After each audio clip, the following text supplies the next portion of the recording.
everybody, I'm Bree the Plant Lady, and today I'm doing some super simple winter cutbacks to help prevent my furry tummied cats from bringing all of this stuff inside the house. Now, I know this sounds like a silly premise, but for those of you with pets who come in and out, you can understand their fur is like Velcro and they just bring in a ton of stuff. And at this time of year, this border is sunny and warm and they like to lay right here, and the kufia flowers in particular really get stuck. So I've decided I'm going to go ahead and do these cutbacks. You could wait a little longer. Like I said, I'm doing this more to keep the inside of my house a touch cleaner. Now we're like 2 weeks from the big cold snap, and I'm not pruning anything that was damaged in that weather. I'm only pruning things that are reliably perennial. Both of these plants have been a surprise, kind of a zone bending situation.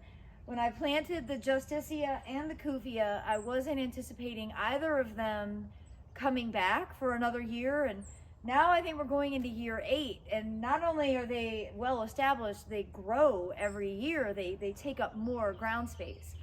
So I'm going to go ahead and take this opportunity. We've got warmish, sunny skies, and I'm going to do this pruning. But I really wanted to show you like different methods for doing cutbacks so that, you know, later on in the year, you know what tool will be most efficient.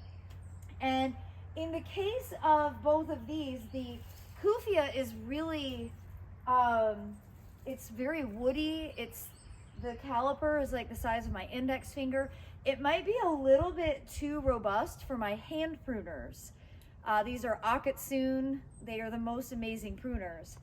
So to cut the kufia down, I think I'll probably use these long-handled loppers. And this is from Still, and these have definitely been the best long-handled loppers I've ever owned. Now on this justicia, I actually think that these Akatsun hedge clippers are going to be the most efficient thing. Because I'll be able to just come through and cut large sections, and then I can just sort of grab all of it, toss it into the wheelbarrow. So let's see if my tool predictions are correct. All right, let's start here. Oh yeah, this is awesome. This would be a lot of stems to have to do with hand pruners. So being able to just cut a whole bunch in mass like this, it's so much more efficient. And I can always come through and cut them lower once I get everything trimmed.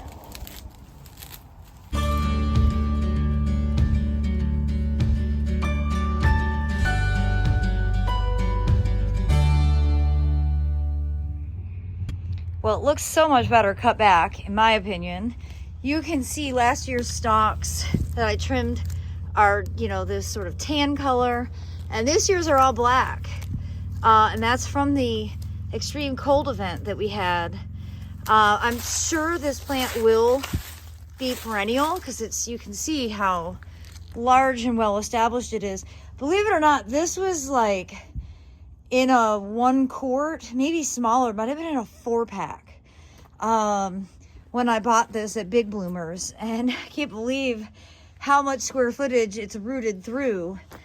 This whole section used to be all strawberries, but the strawberries get shaded out, and you know, I love this plant. I'm also not ambitious enough to dig it up. The bees love this, love justicia. Like, if you're into having bees, you should definitely grow justicia. Okay, now I'm going to do the kufia. And look, Reginald is right there demonstrating how he acquires the mess that attaches itself to his fur. He's just so cute. So some of the smaller stalks can probably be done easily enough with hand pruners, just to like kind of get into the base. But honestly, the majority of these stalks are big enough that using these, it's just going to be a lot more efficient. It's easier physically. You know, remember, work smart, not hard. And using the right tool for the job is like the most critical component of that concept.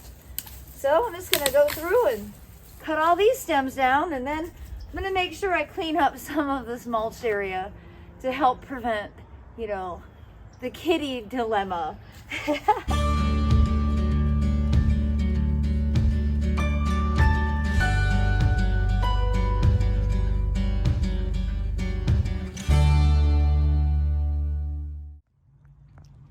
And here you can see the kufia, now that it's been cut back.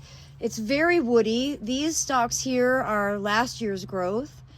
And you can see these ones are what I just cut that grew out last year. And I've no doubt that these will definitely come through. They're well established. And even though I didn't expect them to be hardy, they have been. And I'm gonna, you know, just enjoy them for that quality. But the great thing is now I've got some open space in this bed, so I can think about planting some other things in here for winter interest. All right, so basically I am just going to kind of concentrate the leaves from these plants back over their crown. That way they have some extra protection, but I expose the soil so I can do a overseeding with poppies and nigella. So that's what I'm going to get busy doing now.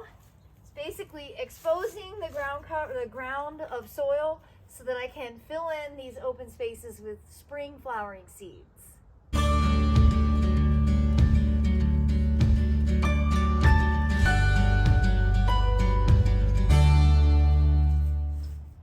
Well, it's not a lot of room, but certainly some space to scatter some poppy seeds. Just like that. And I think I'm going to do some nigella just along the edge, kind of towards the front here.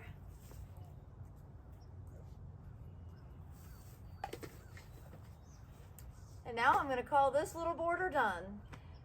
It's a really easy project. I like taking little bits of my garden and doing kind of seasonal maintenance so it doesn't feel like a chore and it doesn't feel like an imposition, but it looks like I actually accomplished something today. So I hope you'll be inspired by this super simple cutback video. And if you enjoyed it, please give me a like. Be sure to share with your friends and subscribe to the Breathe the Plant Lady YouTube channel for more practical gardening advice right here from my Zone 7 Central North Carolina garden. Thanks so much for watching, everybody. Happy gardening.